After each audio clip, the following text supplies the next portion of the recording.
Amigos de todo o Brasil, amigo produtor rural, começa agora o Terra Viva Sustentável, o programa que discute as boas práticas no campo, com a apresentação de técnicas que ajudam a melhorar a produtividade e a qualidade de vida na propriedade rural. No programa desta semana, nosso tema principal é a irrigação e a necessidade do uso cada vez mais racional da água para a agricultura. Os mecanismos para economizar a água e as novas tecnologias e novos conceitos de irrigação. Para conversar com a gente sobre esse tema, recebemos o engenheiro agrônomo Fernando Tangerino, professor da Unesp de Ilha Solteira e um especialista na área de irrigação. E se o amigo quer mandar alguma informação para a gente, alguma pergunta, alguma foto sobre uma boa prática que tem dado certo aí na sua propriedade, mande um e-mail para terravivasustentável@tvterraviva.com.br ou entre em contato com a nossa produção pelo telefone que aparece aí na sua tela, 11 3131 3719. O Terra Viva Sustentável começa agora.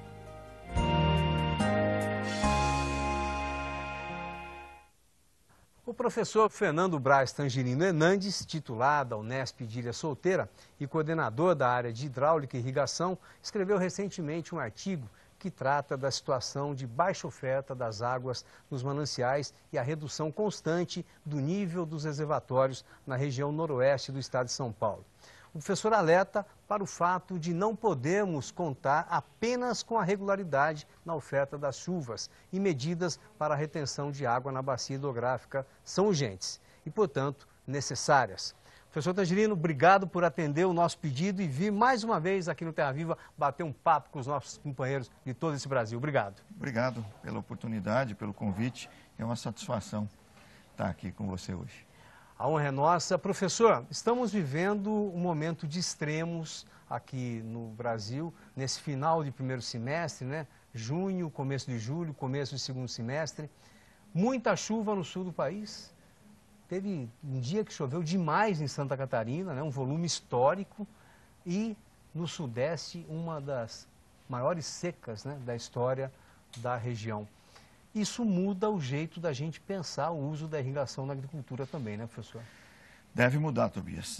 Na verdade, o que nós temos que aprender é desenvolver a resiliência, né, para conviver com o excesso e a falta de água. Isso, de alguma maneira, é novo para a gente, para o Brasil. O setor elétrico é um setor que sempre, por ser estratégico, sempre teve políticas definidas, sofre também, e as áreas irrigadas, os sistemas de irrigação têm experimentado problemas para manter a produção, mesmo contando com os sistemas de irrigação. É importante lembrar que as grandes áreas irrigadas se desenvolveram às margens dos grandes reservatórios também. Uhum. Na medida que os reservatórios desceram, estão no limite, os produtores ficam sem água, porque nós não experimentamos uma descida tão grande no nível da água como agora.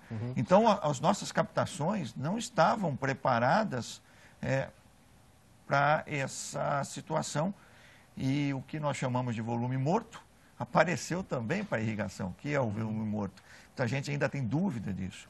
É aquele ponto em que você não consegue, você tem água ainda, mas não consegue captar. Então, as captações estão tendo que se mudar e buscar água mais longe, e isso implica em custos que não estavam previstos e também impacta diretamente na oferta de água na forma talvez não adequada em termos de uniformidade de aplicação de água. O professor, só fazendo um parênteses, o senhor está lá em Ilha Solteira, na beira do Paranazão, né? Como é que está a situação lá, do nível de água? Muito crítica, muito crítica.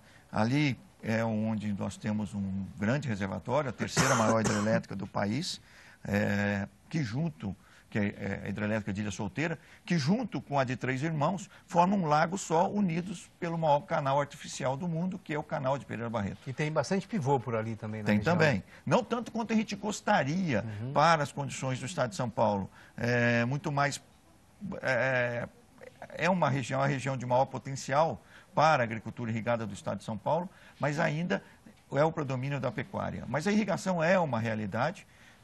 Os reservatórios desceram bastante, a navegação parou, e ainda se tem água para gerar energia, mas com muita restrição. A ONS tem direcionado a geração para regiões ainda que têm uma oferta maior de água. E que volume que está nesse momento, que estamos na segunda semana de julho, né, professor, gravando com o senhor o programa, que situação que está lá de funcionamento da hidrelétrica, que nível que está a água? Hoje nós estamos na cota 322,60 e alguma coisa.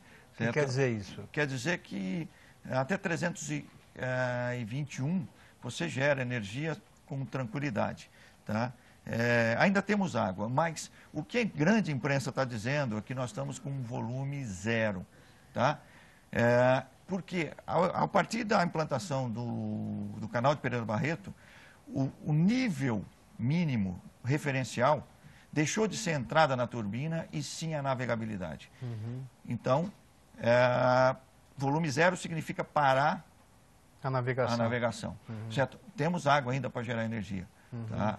Mas o grande prejudicado na região oeste paulista, especialmente o noroeste paulista, que é formado pela margem direita do rio Tietê, ao fundo do rio Paraná e a margem esquerda do Rio Grande, são os grandes irrigantes que se posicionaram às margens dos grandes reservatórios. Perfeito.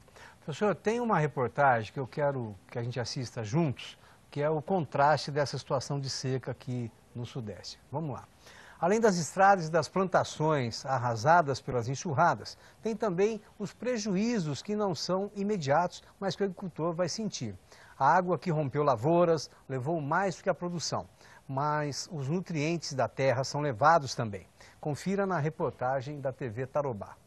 Na propriedade do seu Lenoir, parte do trigo foi embora com a chuvarada. Mas não foram só as plantas. O que ele investiu no solo também. Tudo embora. Isso tem que refazer tudo de novo, né? Erguer base, recuperar a terra, tudo isso aí tem que fazer de novo, né? O seu Ildefonso investiu em agricultura de precisão antes de plantar aveia para adubação e na próxima safra plantar o milho.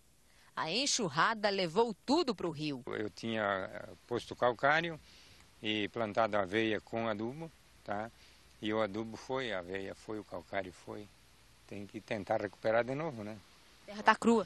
A terra ficou crua, né? Você vê que a matéria, a proteção, a matéria orgânica que tinha aqui foi embora, né? Então vai ter que investir de novo, vamos fazer o quê?